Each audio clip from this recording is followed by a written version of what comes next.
Om Purnamadaha Purnamidam Purnat Purnamudachyate Purnasya Purnamadaya Purnamevavashishyate Om Shanti Shanti Shantihi Yo Antaha Pravishya Mama Vacha Imam Prashuptam Sanjeevayati Akhila Shakti Daraswadamnanyam Shtahasta Charana Shravanatvagadim Pranannamo Bhagavate Purushaya Tubhyam Lasatu Srimadanandatirthendurno Hrudambare Yadvachaschandrika Swanta Santapam Vinikrintati Padavakya Pramanagnan Pranamya Shirasa Gurun Vyakarishye Yatabodham Vishnu Tattva Vinirnayam. So, yeah, good evening, good afternoon, and good morning. Welcome to the 7th session of Isha Upanishad, also called Ishavasya Upanishad, Yagniya Mantropanishad, Kanva Upanishad, Samhitopanishad, and it's got so many names. But we prefer to use Isha Upanishad because it starts with Ishavasyam idang sarvam yatkincha jagatyam jagatatena tyaktena punjitaha magradaha kasya siddhanam kurvanneve iha kuru karmani jijiji vishet shatang samaha evam tvayina anyadeto asti na karma lipyate nare Asurya namate lokaha andena tamasa avrutaha tamste pretya abhigachanti yekecha atmahano janaha Anejad ekam manaso javiyo nainad devaha apnuvan purvamarshad taddavato anyan atyeti tishtat tasmin apo matarishva dadati. So these were some of the verses that we have done over the last 6 sessions or so. And let's see how today goes. I want to tackle the next 3 verses. They're kind of related to each other. So let's see how the time is going to evolve. If we can do 2 to 3 verses, that will be pretty good. We got 18 mantras, as you know, in Isha Upanishad.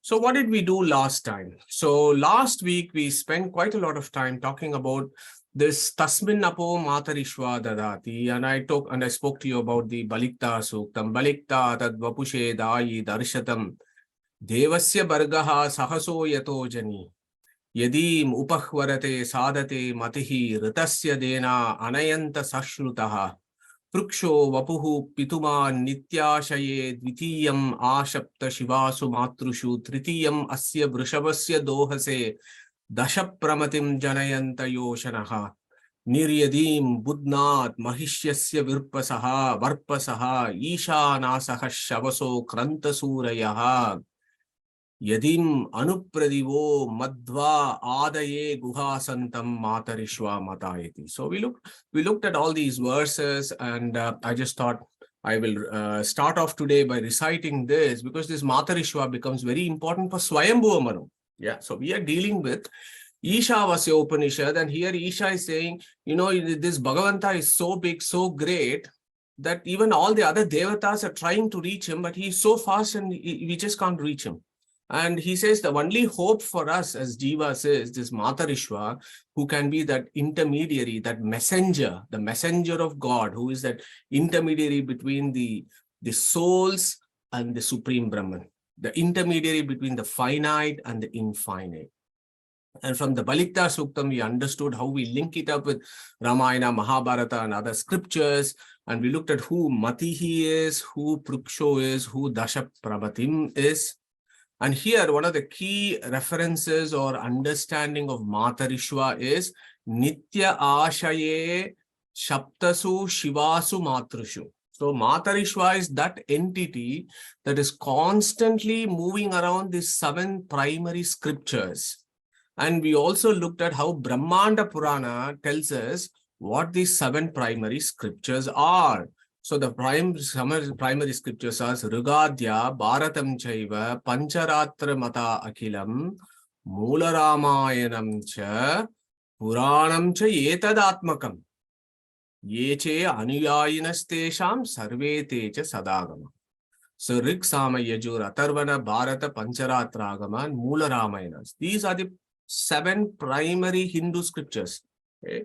So if some fellow asks, what is Hindu scriptures? What are your scriptures?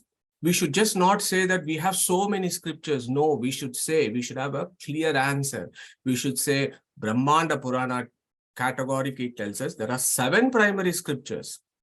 And all others, Puranas, etc., that concurs with these 7s are also called Agamas. Okay, so that is how the grand scheme of Hindu scriptures is. And who is this Matarishwa? He's constantly loitering around the 7 primary scriptures, constantly thinking about the Bhagavanta, constantly thinking about the Supreme Brahman. That is what the Matarishwa does. And also one of the key points about understanding the 7 primary scriptures is the authority and authenticity of any statement that anybody makes should be tested only on these criteria. Okay, so this is a very important concept for Sanatana Dharma.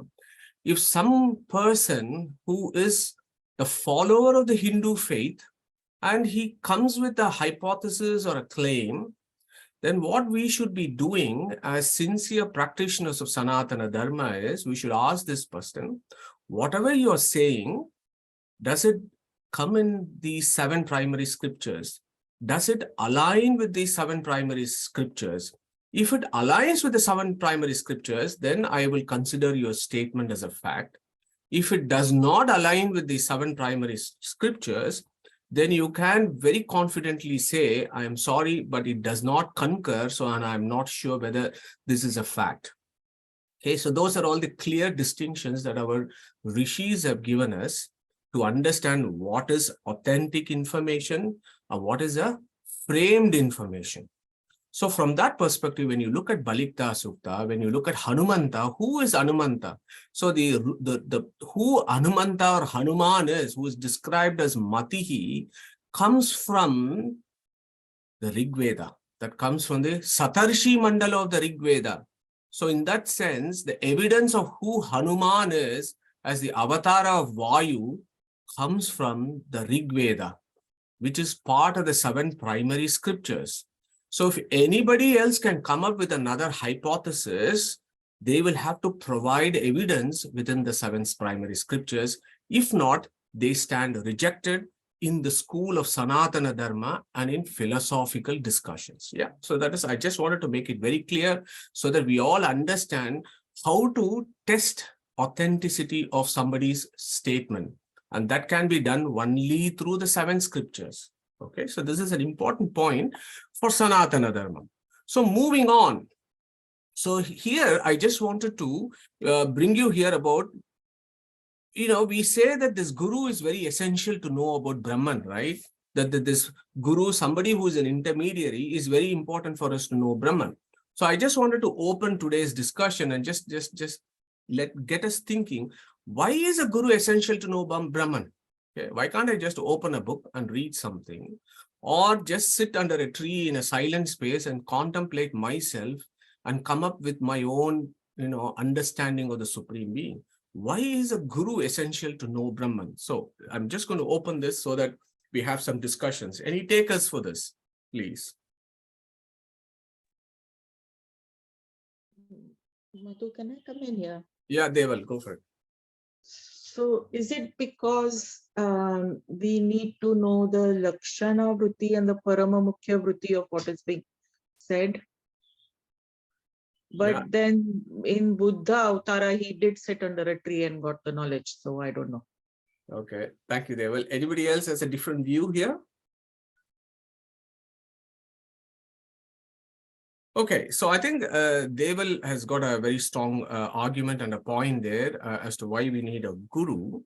So here is what I have the next slide, which probably will give you an overview as to why is a guru is actually an essential component, at least in the Sanatana Dharma.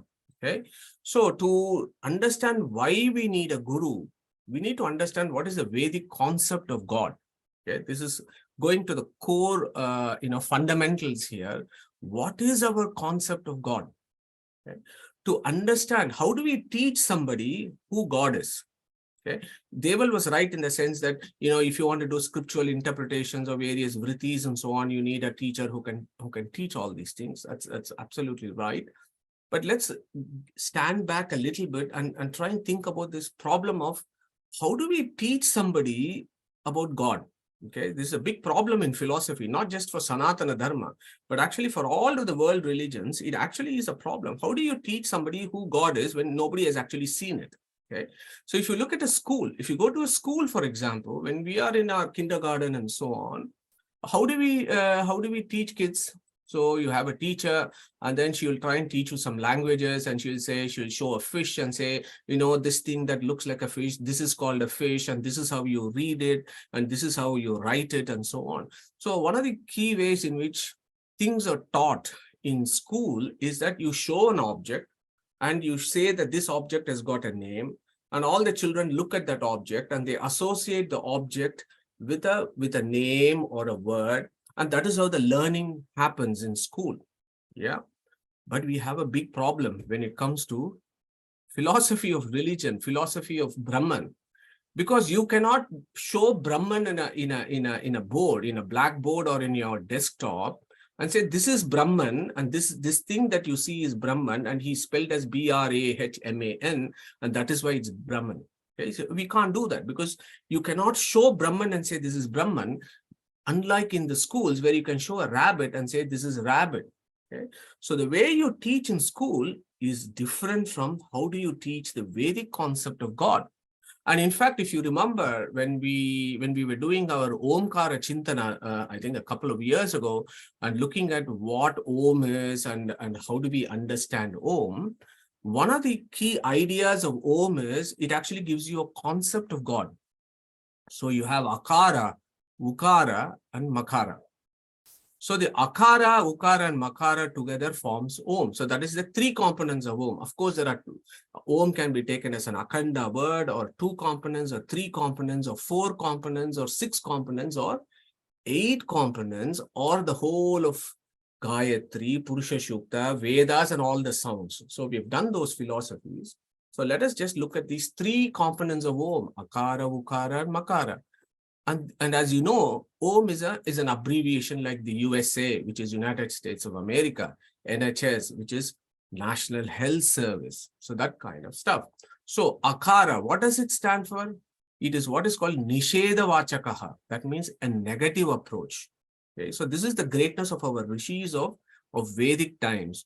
They always started teaching about the concept of God from a negative aspect, and gradually move towards a positive aspect.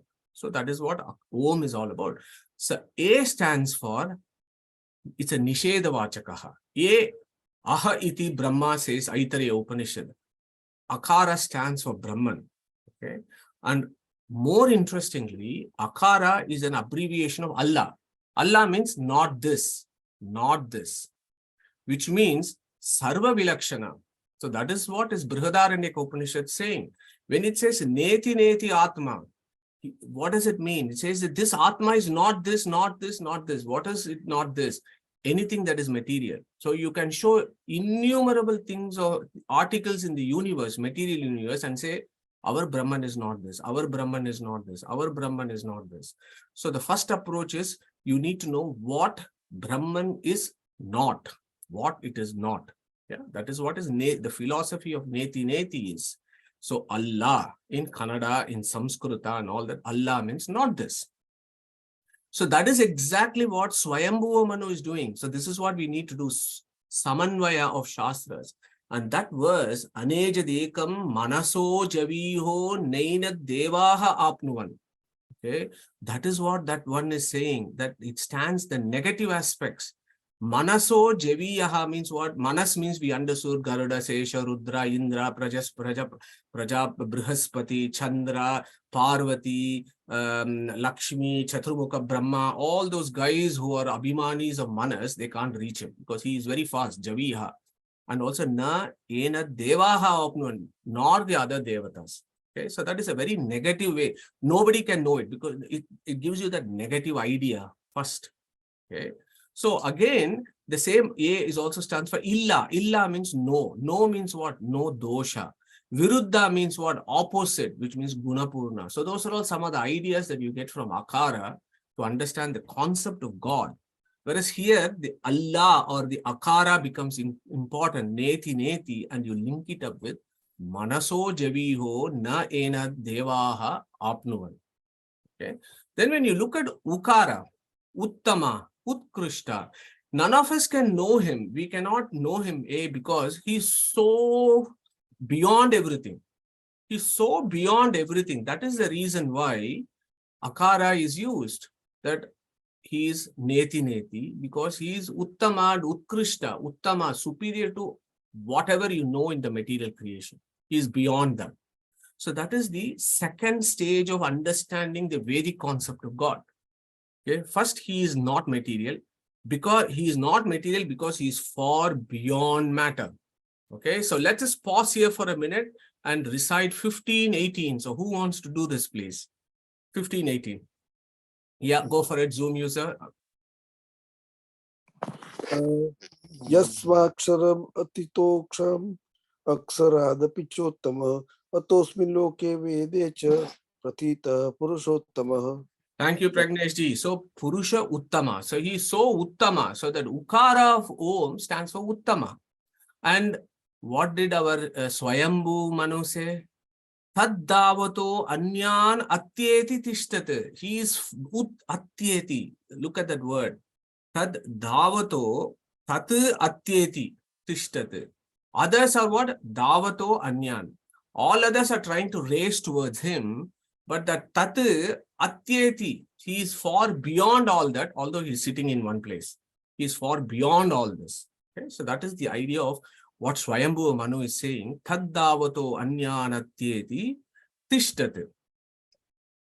And here is the third approach of the Vedic concept of God, where he is none of these material things. He is far above everything material, but still he is knowable. You can know him. So that is the third stage, or the positive approach to have an understanding of the Vedic concept of God. Yeah. So it is this positive approach, to have this positive approach, we, as per our capacity, can know the Paramatma. If God is beyond reach, if God is avachya, as some schools consider that, then we should not be wasting our time to know about something that is unknowable. You cannot, it is a contradictory, it's a contradictory term. You cannot know the unknowable, period. Okay? But you can know something about this infinite being as per your capacity is another pragmatic way of looking at philosophy. Okay? And to know that something as per our capacity, we need an intermediary. So that is where the guru comes in. Tasmin apo matarishva dadati. Okay. So this verse of Svayambhu Manu actually sets the scene as to how Svayambhu Manu, who is praying to the Yagnanamaka Paramatma, who is right in front of him, and in what spirit and in what kind of, how does he glorify the Paramatma? That is what we are going to be doing next in the subsequent verses and subsequent classes. So if Matarishva is the only intermediary by which we can know that Paramatma, then the next question is, how is God to be known? Okay. We have now come to the positive aspect of it, of knowing the Paramatma. So how is he to be known? So that is what this verse, this is a new verse for us. Okay. So Tat. So what does this verse says? How do we know this Paramatma? We know this Paramatma, or at least Svayambhu Manu is praying to this Yagnanamaka Paramatma as following. Tad ejati, tad na ejati, tad dure, tadu antike, tad antarasya sarvasya, tad u sarvasya bahyataha. Tad ejati, tannejati, tad dure, tad antike, tad antarasya sarvasya, tad sarvasyasya bahyataha. So that is how he is praying. Okay. So now here you see there is a new word that's come up here. Tat ejati, tat. So last week we did and Harish and Deval did a good discussions on the tat. And Harish, I think, took up this particular verse in Gita. So I'm going to ask Harish to recite that particular verse, 17:23, and we will start thinking about who is the tat that we discussed last week, which is what is being discussed here in the new verse by Svayambhu Manu. So Harish, over to you.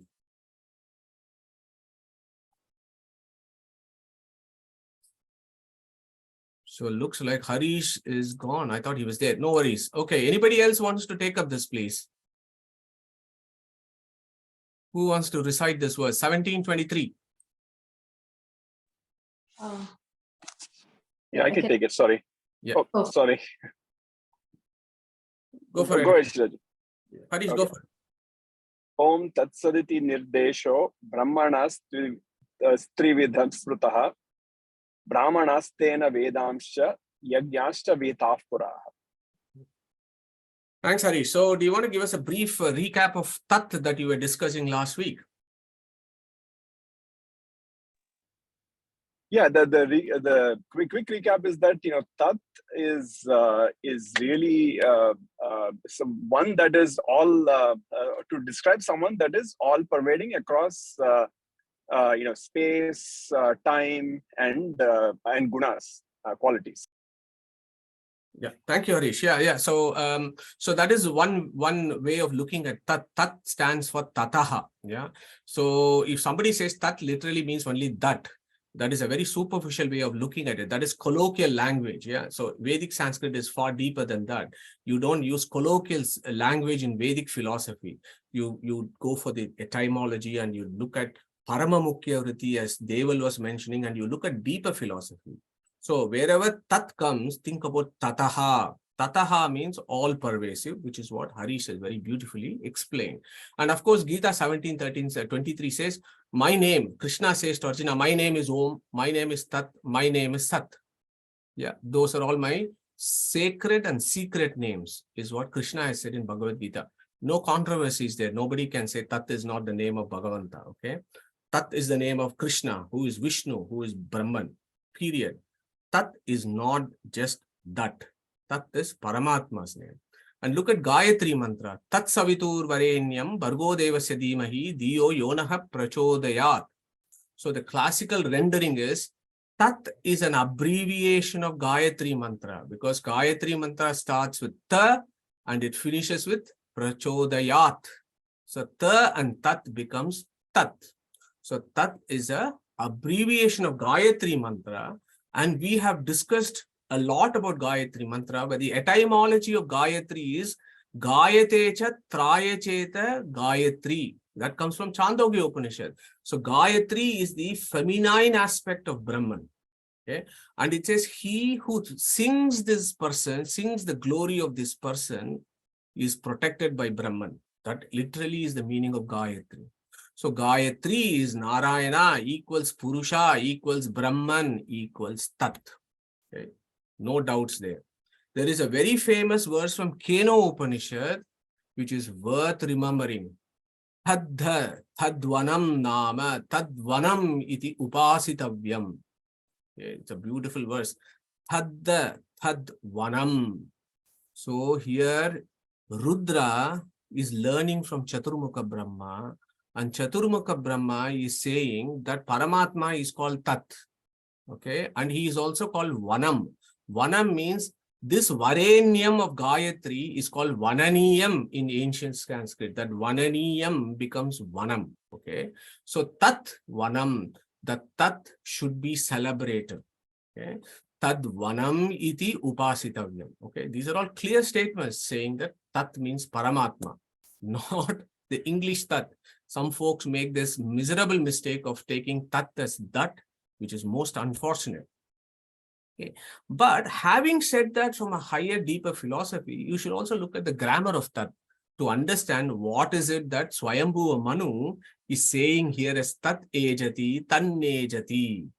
Okay, so what is he saying? So to understand that, we should also have some background of Sanskrit grammar. Okay, this is just a visual stop tour of various noun cases. Tat is a noun, and there are 7 noun cases. In English also, there are 7: nominative, vocative, accusative, instrumental, dative, ablative, genitive, and locative. Okay, so think about this, keep it in your mind, because in Sanskrit, the English cases come from Sanskrit Saptama, Sapta Vibhaktis. Okay, so this is called Sapta Vibhaktis, 7. Okay, so here just hold on to ablative case. Okay, one of the cases is called ablative case, and there is another case, locative case. So they all become important when you understand what the tat is, because tat can be in that vibhakti, 7 vibhaktis. It could mean tad adina, tad sadrishya, tasmin, tasmat, tasmai, tasya, tat prati. So I don't want to make it complicated, but I just want to impress the beauty of the language and how you can understand deeper philosophies by applying these various cases of nouns in various verses in Vedic scriptures. So remember, tasmat, of him. Tasmat, ablative case. Just hold on to that idea, because you need to take two approaches here when you understand this verse. Tat ejati, tat na ejati. One is tat tataha as the Paramatma's name, and also when it comes to thinking about Svayambu, Manu and other jivas, what is their position? There you have to use the word tasmat, of him. Okay, just hold on to that idea. I'm going to discuss that in the next slide. So let's go to the verse proper. Tat ejati, tat na ejati. Okay. So you may recall in the previous verses, when we did anejad ekam manaso javiyaha, you remember 2-3 weeks ago when we did unejat, and we looked at ejat and we looked at the various meanings of ejat, and we said it comes from the etymology called Yajur. And the Yajur can mean two things: trembling, shaking, or it can also mean moving. Okay. So let us take the meaning of ejana, means that which moves. So what is it saying here? Tat ejati. So the first thing is it moves. Okay. Then it says the verse tat na ejati. It moves not. So here Svayambu Manu is praying to Brahman, and he is saying tat ejati, that moves. Tat na ejati, it does not move. Okay. So here is the point there. What moves? And if you think about what are the things that move, only finite things move, right? You and me, we are finite beings. So we move in our car and we walk to the kitchen. We do all sorts of stuff. So because we are finite beings and we move in space, right? Now the question is, if this Brahman is tataha, as he has been discussed in the previous word, if he is all pervasive and everywhere, and he is omnipresent and he is described as tataha, how can an all-pervasive entity move? Okay, so you need to think about this problem. Yeah. How can he move? You know, if he is all-pervasive, if he is infinite, how can he move? So our Svayambu Manu is having it's a line full of riddles. It's very complex. He says, you move and you also don't move. Okay, so that is the first view. Hold on to that idea on that particular verse when I say tat ejati, tan ejati. There is a chat box. So Suresh, do you want to come in? You said something. Suresh is saying, Bandanji says tat in one of its meaning is an abbreviation of Gayatri, tat and prachodayat, and hence the name of it. Thank you. Yeah, thank you, Suresh. Yeah. Sorry, yeah, we've done this. Yeah. So tat na ejati, tat ejati. So he moves not. Okay. This is a contemplation of Brahman. You got two opposing views. There are two opposing concepts here. It moves and it moves not. Okay. And this is pertaining to Brahman. But when it pertains to Svayambu Manu and all others, you can say this first word, tat ejati, tasmat ejati. Tasmat means due to the fear of him, all others move. Whereas him, the Brahman, na ejati, because he is fearless. He is fearless, independent being, but all others, they tremble, they're shaking. Out of fear of him, they are doing all the works of the universe. And we have done this verse, right, in Katha Upanishad. Bhayad asya agnihit tapati, bhayad tapati suryaha, bhayad indrashcha vayushcha, mrityur davati panchamaha. Taittiriya Upanishad. Bisha asmal vataha pavate, bishad adito suryaha, uditi suryaha. Vishad asmad agnishcha indrashcha mrityur davati panchama iti. So these are all the verses that talk about bhaya. All others, including us as jivas and all the devatas, they operate out of fear. Okay, so there is a slight difference here. How do the devatas, the tattvabhimanata devatas operate, and how do jivas like us operate? Okay, so we had a conversation about the fear of God and the love of God and all that before, but just a quick reminder there is, when I say fear of God, what it means is the fear that if I do something wrong, I'm going to reap the karmic effects of that. So that fear of if I do wrong, the karmic effects I will have to bear. So I should fear this Brahman because I have to only align my activities in tune with him. Okay? That is the approach there. Yeah. So Svayambu says, you are na ejati, tat ne na ejati, which is essentially the same as what we have done in the fourth verse, anejat, unejat, tat na ejat. They are the same. Okay, but it is just giving you a slightly different angle here. So I hope it makes sense. You can look at this verse in different angles. One is when you look at Brahman itself, you can say he moves and he moves not.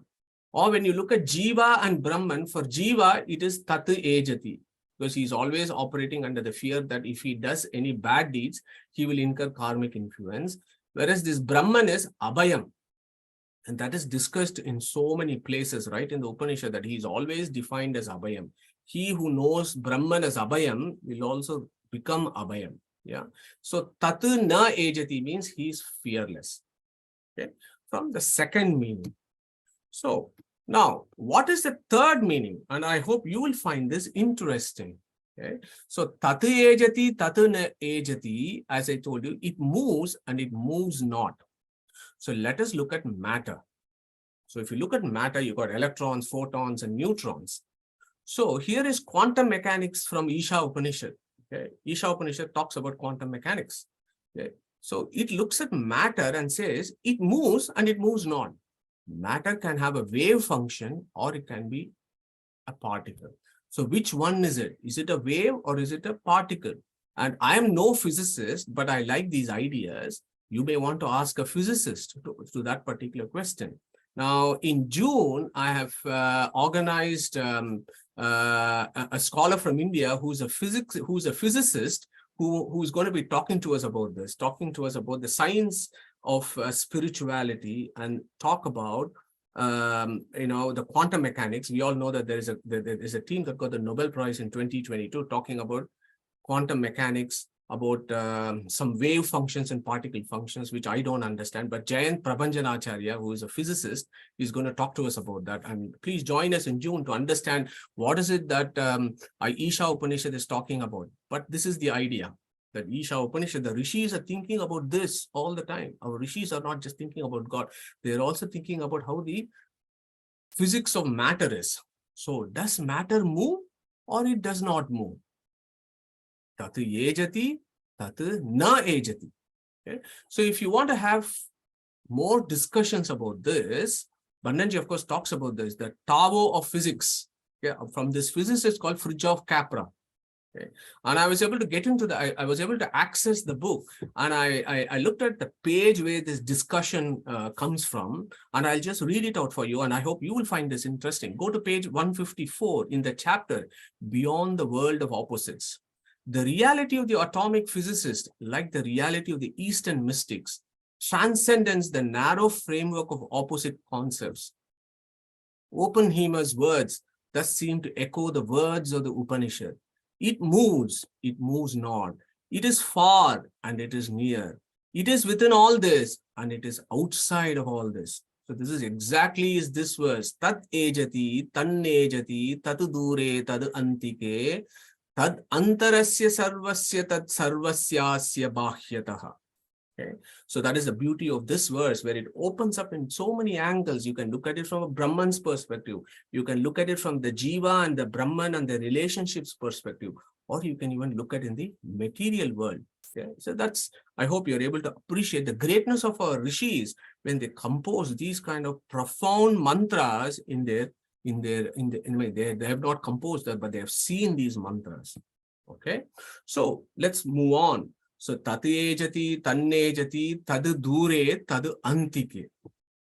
That's easy for us. So here, that Brahman with the name Tataha is very far, but at the same time, he is very close. So very contradictory ideas. Okay. Then what does it say? Tad antarasya sarvasya. Antarasya sarvasya. Antarasya means it is inside everything. Okay. It has pervaded inside everything. Tat antarasya sarvasya. This is exactly the idea of the Antaryami Brahmanam that we have done so many times. Yaha sarveshu bhuteshu tishtan sarvebhyo bhutebhyo antaro yas sarvani bhutani na viduhu yasya sarvani bhutani shariram yaha sarvani bhutani antaro yamayati yeshata atma antaryami amrutaha. That antaryamitva of Brahman comes here. Tad antarasya sarvasya. Okay. Gita 7:7. Does anybody want to take this one, which actually captures this idea? Gita 7:7, please. Who wants to do that? And if we have 9:4 also, please. Neetaji, go for it. Mattah parataram nanyat kinchidasti dhananjaya mai sarvamidam protam sutre manigana iva. Wonderful. Anybody wants to take 9:4 or Neeta, you want to go for 9:4 also? Yeah, I can do. Maya tatamidam sarvam jagatavyakta murtina matsthani sarva bhutani nachaham teshvavasthitaha. Thank you, Neetaji. Thank you very much. So look at that 7:7 and 9:4, the first line. Maya tatam idam sarvam. Okay. Mattaha parataram nanyad anchaya. Mai sarvam idam protam. That's a beautiful, right? Sutre maniganaya. Like that beads on a string. I am that string on which everything is there. Okay. Tad antarasya sarvasya. Now, tad sarvasya bahyataha. He is not only inside everything, but he is also outside everything. Okay. Look at the contradictory attributes. Initially, tadejati, tannejati, then taddure, tadu antike. Now, tadu antarasya sarvasya, tadu sarvasya bahyataha. And that is exactly what, if you remember, we did Ishavasyam, right? We said Ishavasyam can be taken as Ishavasya or Isha Avasya. Avasya means an abode. So, Ishavasya means that which envelops. Avachedane is the literal etymology of Vasa. Vasa avachedane is Vasya. So outside. So we understood the ideas of transcendence and immanence of the Supreme Paramatma. So Ishasya avasyam, Ishavasya. Okay, we have done all that before. So contradictory ideas. Tad antarasya sarvasya, tad sarvasya bahyata. How do you reconcile this with stuff like what we have read in Purusha Shukla? So Purusha Shukta also says the same. Padavasya vishwabhutani tripadasya amritan devi tripad urdo udait purushaha padavasya iha abhavat punaha tato vishwang vyakramat sashana nashane abhi. Exactly the same ideas. And again, I want to bring in the samanvaya of Shastras. We just have to look at these verses in a spirit where they all say the same thing. And whenever we read a particular scripture, it is always in tune with other scriptures, and it is almost a revision for us. And you get this dardya, that we have a firmed up knowledge about who this Brahman is. So this Purusha of Purusha Shukta is actually has three. So in Purusha Shukta, it's called Purusha Trayam. Okay? So the Purusha before creation, Brahmava idamagra ase. So there was that Purusha who was there even before the material world came into creation.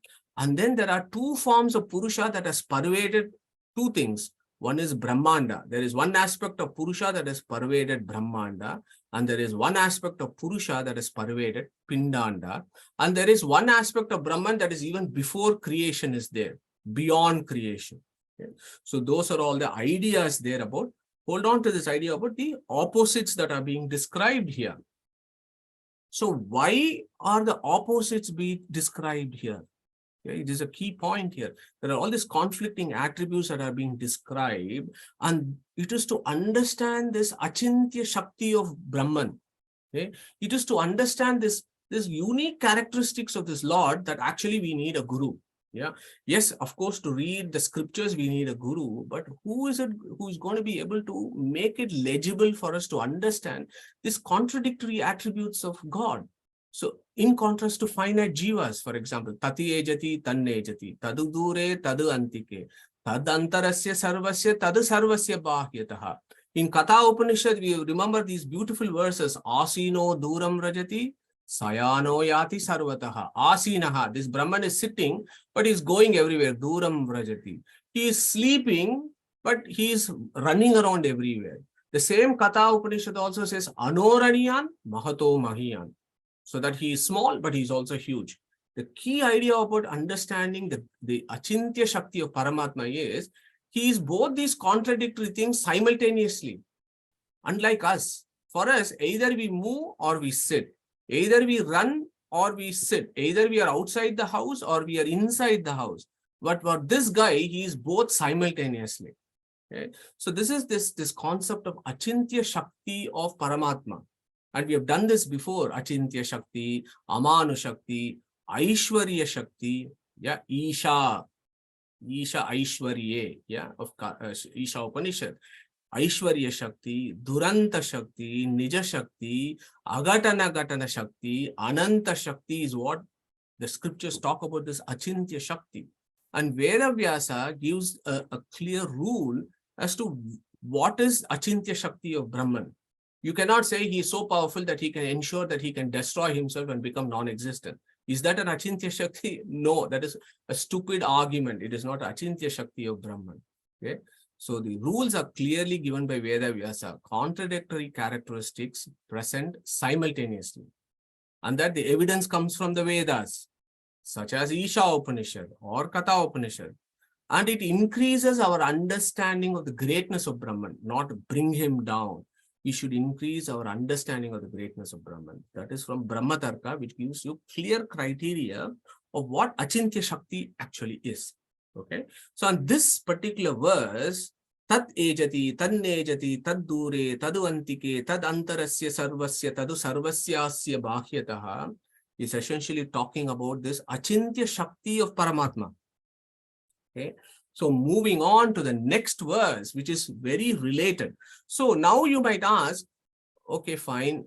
I understand the Achintya Shakti of Vishnu. I understand that this guy is outside everything and this guy is also inside everything. So what? What is the big deal? Why should I know this? Okay. Anybody wants to think about this problem? Why should I know about all this? That this Brahman is outside everything and is inside everything. Why do I need those points? Why do I need to know this kind of, have this kind of knowledge? How will it benefit me? Okay. Any takers for that?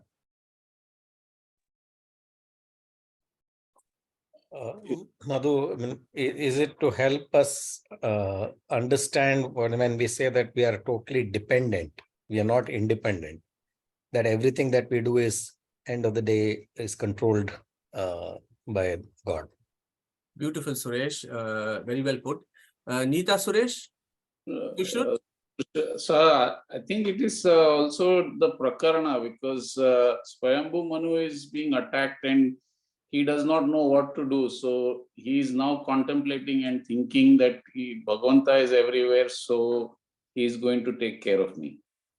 Excellent points. Anybody else has any other view here? If not, we'll move ahead. So both Sushrut and Suresh actually captured those critical points from Isha Upanishad as to why we should know all this. Beautiful. So let's move on. So the next verse deals with that. What is the benefit for us by actually knowing that this Bhagavanta is everywhere and he's also inside me? What is the need? So these following two verses, hopefully we'll do it within the next 20 minutes, will explain to us why that is important. So, yastu sarvani bhutani atmani eva anupashyati sarvabhuteshu cha atmanam tato na vijugupsate is the next word.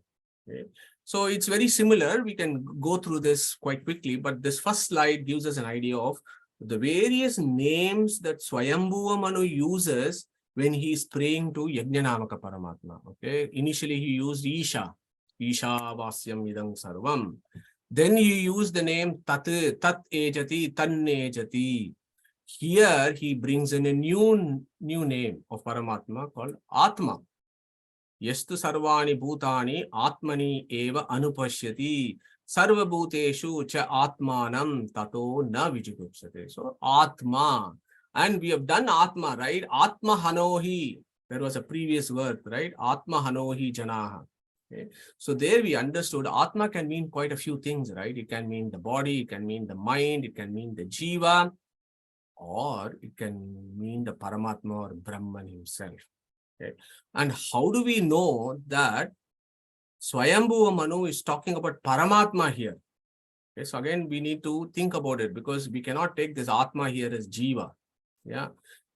In Upanishads, when they talk about Atma, they primarily talk Atma as Paramatma. Okay.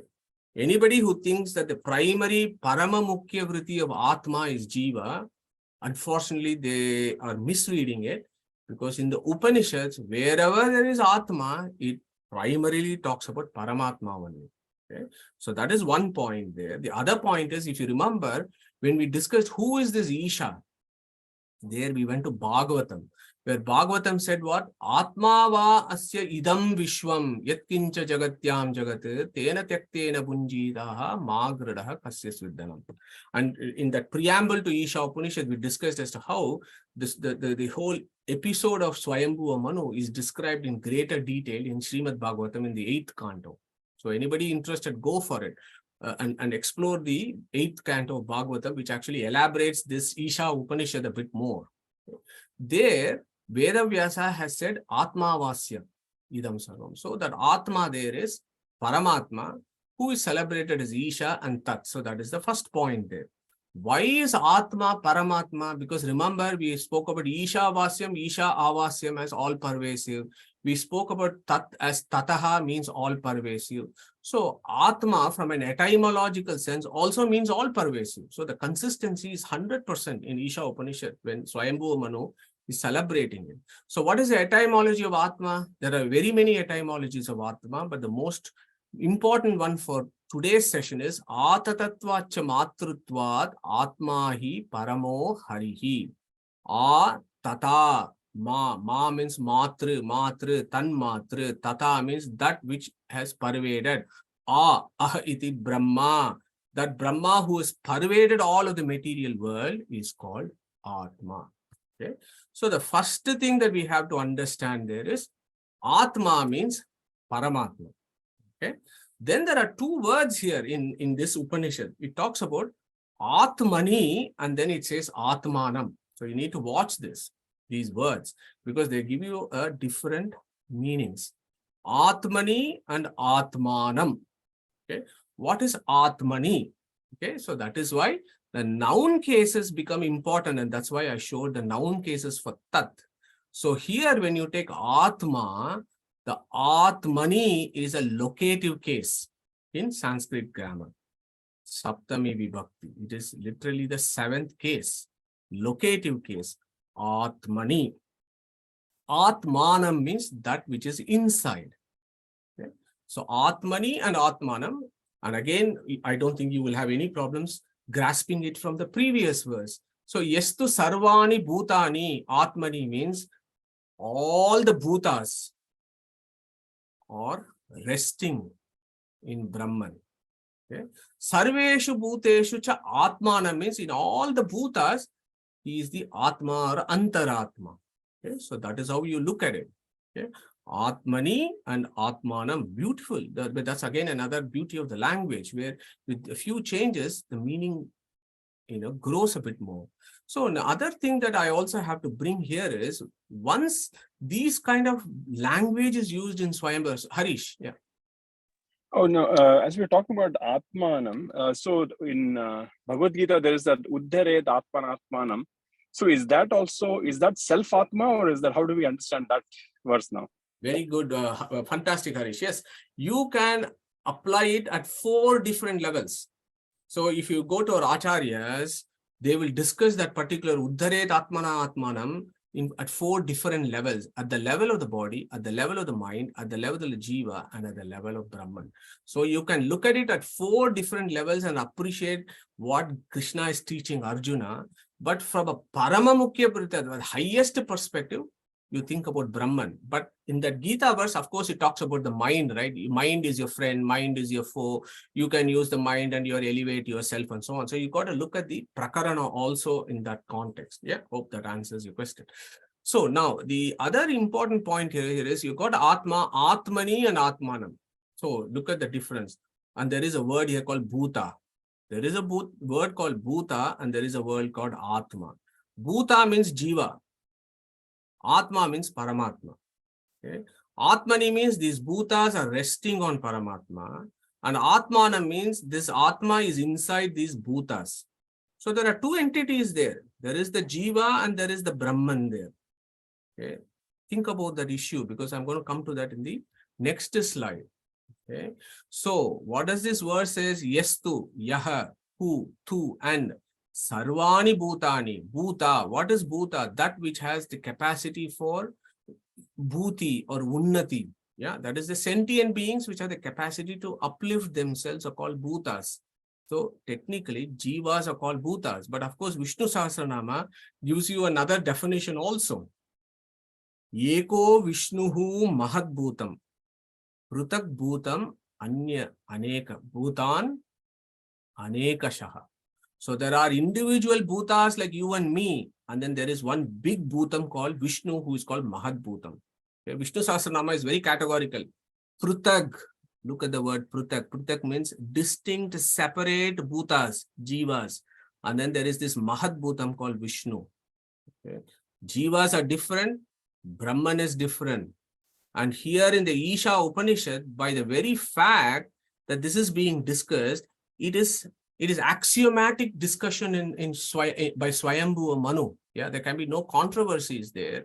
When he says Sarvani Bhutani, Atmani Eva, so all the Jivas rest on the Supreme Being. Eva Anupashyati. Okay, so look at Pashyati means sees, experience, knows, without doubt and behold. Without doubt, how can he know? Only when he understands Shastra Anuguna. With the scriptures, through Matarishva, they understand the position, then they know the position, the correct position. Okay. That is the importance of Anu and Pashyati. Now here, so Sarvani Bhutani Atmani Eva Anupashyati. So all Jivas rest on the Supreme Being. They have not become the Supreme Being. They are resting on the Supreme Being. Atmani, locative case. Bhuta, separate. Okay. Sarva Bhuteshu cha Atmanam. In all the Bhutas, which are all these yellow blobs here, he is inside them as an Antaryamin. That is the red blob inside the Jivas. That Antaryamin. So that Atma is inside as Antaryami or inner controller. Okay. So this particular area, Sarvani Bhutani Atmani Eva Anupashyati. Everything rests on the Supreme Being. We have done this in Katha Upanishad. Yeah, we understood these ideas about the whole material universe that rests on one of the hoods of Sesha, who is also called Sankarshana. Sesha is resting under Vayu Kurma, and Vayu Kurma is resting under Vishnu Kurma. You may all be aware of the Kurma avatar and so on, but there are deeper levels of philosophy. Everything is resting on this Vishnu Kurma. Okay. And that is what this is saying. Atmani, resting on the Supreme Being. The whole of the material creation is resting on the Paramatma. Okay. So now is the interesting bit. So we have understood the previous verse and this verse, that this guy is outside and inside. Okay. What is the practical utility of knowing the truth that God is all pervasive, supporter of everything, and inside Jiva and its controller? What is the use for Jivas? And as Suresh and Sushrut so beautifully mentioned, Svayambu Manu tells us, Na Vijagupsate, he who knows this and he who actually brings this into practical application, Na Vijagupsate. So what does Na Vijagupsate mean? So Vijagupsate literally means na means no. Vijagupsate means wishes to guard or save himself. Okay. He will not wish to save himself. That looks like an interesting word, but that exactly is what Katha Upanishad also said, is it? Ya imam madvadam Veda. Atmanam jivamantikad ishanam bhutabhavyasa na tato vijugupsate. Na vijugupsate, na tato vijugupsate etadvaitat Katha Upanishad. Exactly the same. So here is the reason for that. Go back to that lecture to look at it. Only when we are scared that we try to protect ourselves with guns, forts, house, security system, alarm bells, etc. Whereas folks like Dandamis, you may know that incident between Dandamis and Alexander, or folks like the great Rishi Raikva, when he had interaction with the soldiers of Janasruti in Chandogya Upanishad. So these guys were just totally not, they didn't have any fear at all. So that is what they are saying, that if you know that this Brahman is everywhere, you will be fearless and you will not try to protect yourself because you know this Paramatma is out there who is looking out for you always and he is going to protect you. You will get that kind of approach to life, that everything is happening for a reason. And this Paramatma is everywhere trying to do things. And he's also inside you as your Niyamaka, as your controller. So those are all the ideas that are captured by Svayambu and Manu. So here Svayambu is prayed as Isha Tat Atma. And then he has also celebrated this Bhagavanta as Anejati, Tannejati. And that he has also said he is fearless. And he is fearless because he is omniscient and he is omnipotent. And this Abhayam is also described, as you know, in Katha Upanishad. Abhayam Titirshitam Param Nachiketam Shakemahi. This Abhayam is the name of Brahman. Okay? And Vishnu Sahasranama also gives the same thing. Bhayakrit, Bhaya Nashanaha. He gives fears to jivas in samsara, but he also destroys fears, which is the moksha. Okay? So the idea there is that for souls, ignorance leads to fear, and our limitations of capacity leads to fear. The realization that God is always looking after us from inside as our controller, and we are always resting on him and dependent on him. Okay? So that is the idea. And this is the key message of Ishavasya Upanishad, that, and of course all other Upanishads and Gita, unless we anusandhana, unless we start putting it into practice and experience this, we will never be able to spiritually elevate ourselves. We will still be talking about, we'll still be doing the theoretical aspects of this, but we could actually go to the practical aspects when we actually employ this in our daily life, and we might be able to experience this. And many people have individual experience of that. Definitely within this group, you will all have this experience of approaching your life in this philosophical aspect. And that is exactly what Svayambu Manu is doing, as Sushrut was mentioning. His Manvantara is under danger and he is praying to Paramatma and he's saying, you are everywhere, you are also inside me. You decide what needs to happen. I know you will protect me, but if you think my fate is that I should be destroyed, so be it. Yeah. Like the teachings of the Gita, where Arjun comes from a different angle and then Krishna teaches him. Whereas here, Svayambhu Manu himself is having that Anusandhana and he is praying to Bhagavanta. So that is the difference between two scriptures. So this is the third verse, which is again related. Yeah. Yasmin sarvani bhutani atmani eva abhut vijanataha tatra ko mohaha kaha shokaha ekatvam anupashyataha. Again, he is giving us the benefits of running our daily transactions of life in that spirit of that we are under the control of Paramatma and we are under the shelter of Paramatma. Yeah. So again, the same. Yasmin sarvani bhutani. Bhutani means jivas, in whom, that is in Supreme Brahman. Yasmin means in whom all these bhutas are there. So that means what? He is a supporter of all the bhutas. Okay. Yeah. Vijanataha. So that is a interesting word. Yasmin sarvani bhutani atmani eva. Atmani eva means they are resting in this atma. Vijanataha. He who knows this clearly. Vijanataha. Jnana and Vijnana, there are two ideas there, isn't it? So who wants to answer this question? What is the difference between Jnana and Vijnana?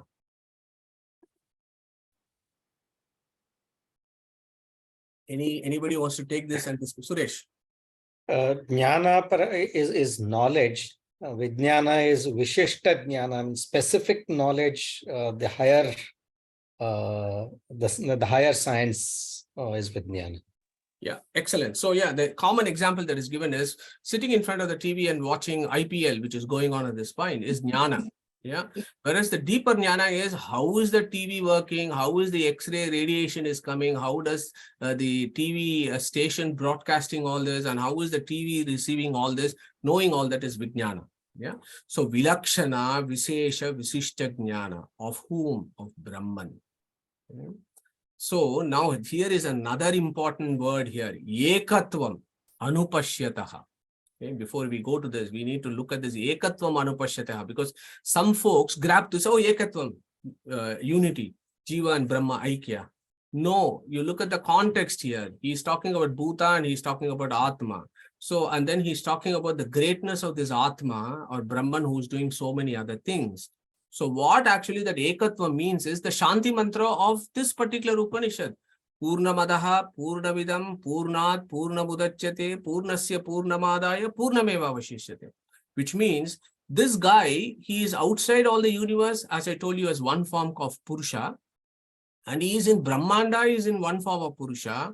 And he is inside all the Jivas. And there are infinite Jivas. And in infinite Jivas, he is in infinite forms. But he who knows that this Brahman is Eka, although he's got infinite forms, in every form he is the same as in the other. There is no change in him. He is Satchitananda, he is Purnananda, etc., etc. Inside me, he is Purnananda. Inside you, he is Purnananda. And he, in all pervading matter, he is Purnananda. And there is no difference. Ekatvam of Brahman. That is what it is talking here.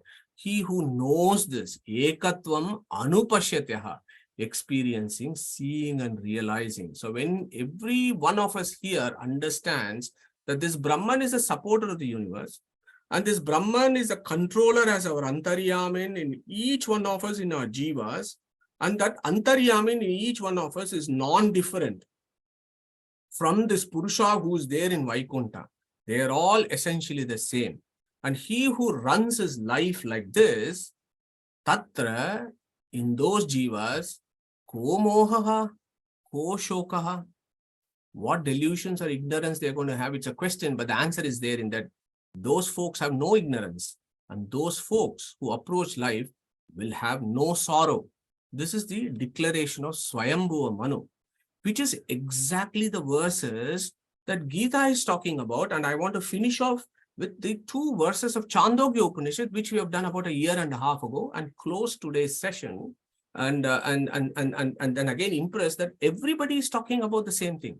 Okay, so who wants to go for chapter 9, these important verses 4, 5, and 6? Shall I read? Yeah, go for it. Go for it, Shilaji.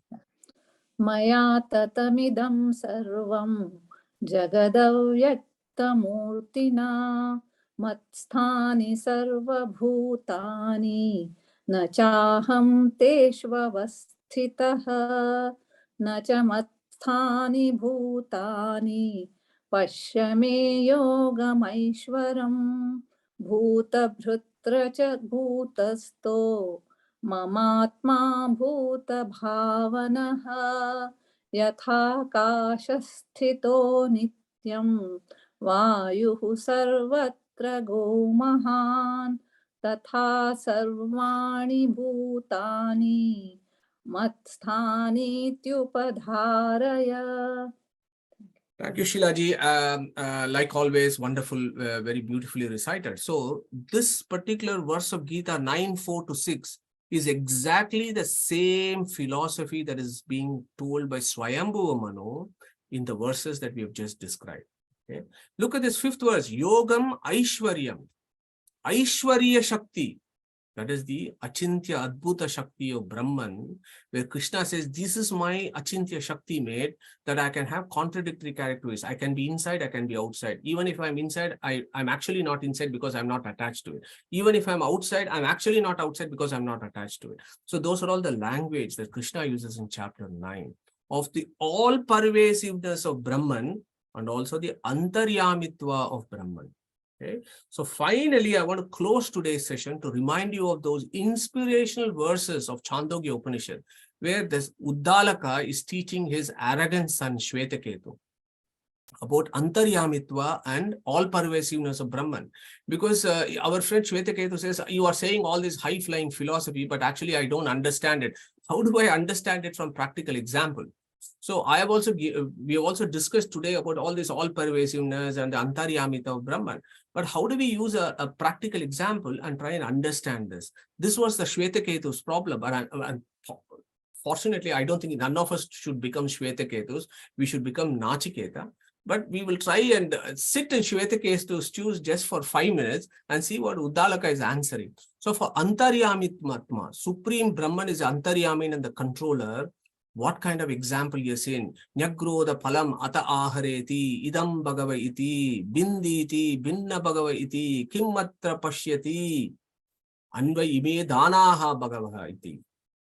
Ekam angaikam binditi, binna bhagava iti, kimmatra pashyati, na kinchana bhagava iti. Tam hovacha yam vai somya yetam animanam na nibalayasa yetasya vai somya yesho animna evam Mahan Yagrodha Tishtati Shraddhasva Somyeti. Beautiful practical example for us to understand what is the Antaryamitva.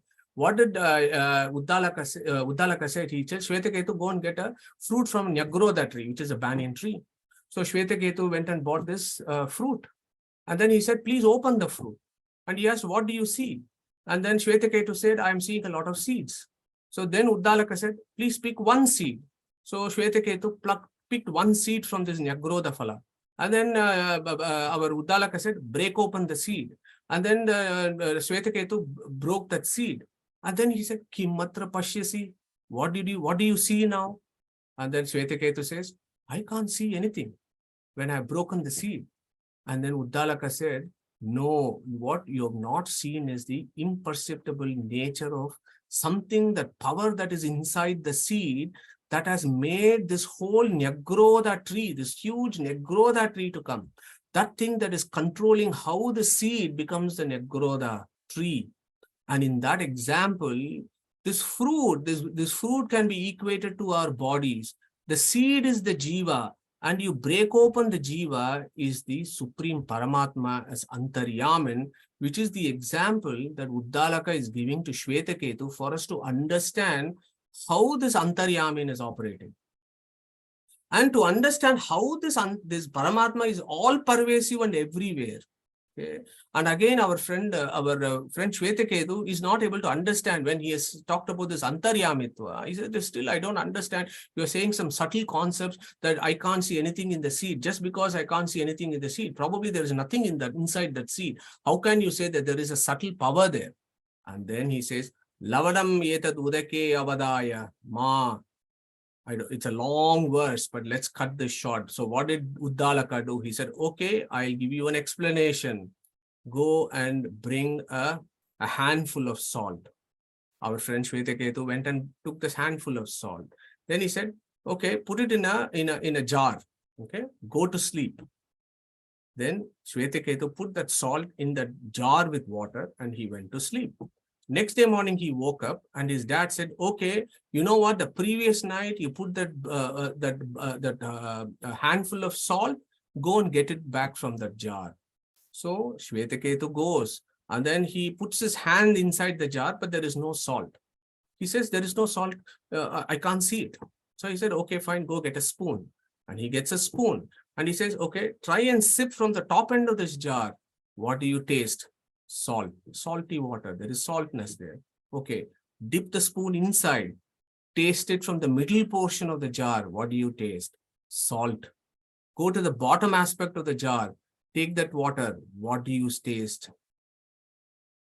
Salt. So he said, that is what Brahman is. He is all pervasive. He is everywhere. You may not be able to see him. But if you use Tasmin Apo Matarishva, if you use a guru, and if you do the scriptural practice, you will experience yourself that you will have the darshana of that supreme being. You will experience that subtleness by your own experience. So that is a great philosophy that Uddalaka teaches Shwetaketu in Chandogya Upanishad, which is very relevant to what Svayambu Manu is actually contemplating on Yagna Namaka Paramatma, that you are an Antaryamin and then you are all pervasive. And if I know you like this, then I will be no Vijugupsate, kaha mohaha, kaha shokaha. I will have no fear, I will have no ignorance, and I will have no dukkha, which is what the state of moksha eventually as we progress through our journey of souls. Okay, so that is the beauty of these three verses. Tad ejati, tannejati, tadu dure, tadu antike, tad antarasya sarvasya, tadu sarvasya bahyataha.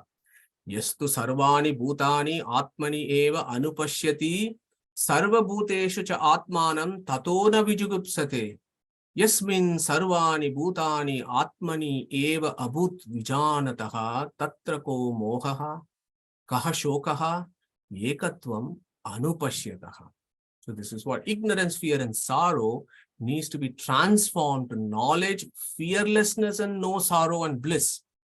For this transformation, we need an intermediary. Tasmin apo matarishva dadati. For Svayambu Manu.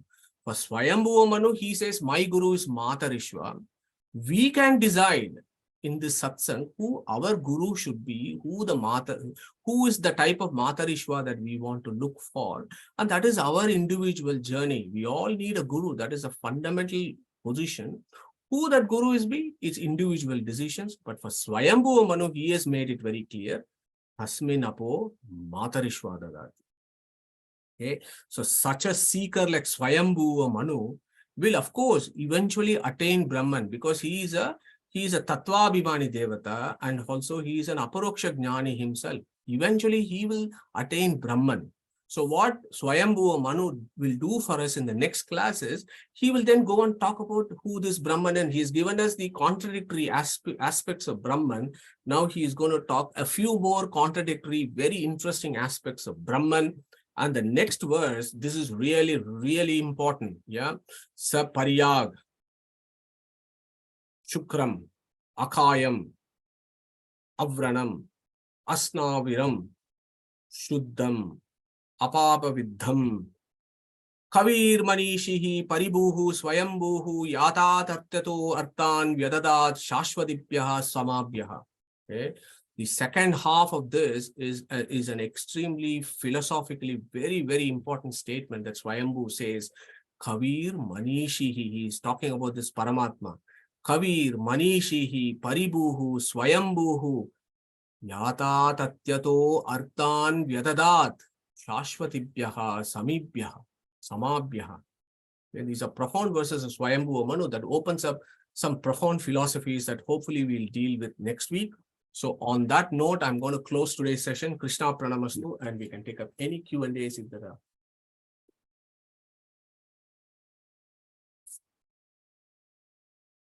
Okay, so looks like no major questions, no pressing questions. So in that case, Harish, take us through Om and we'll close today's session.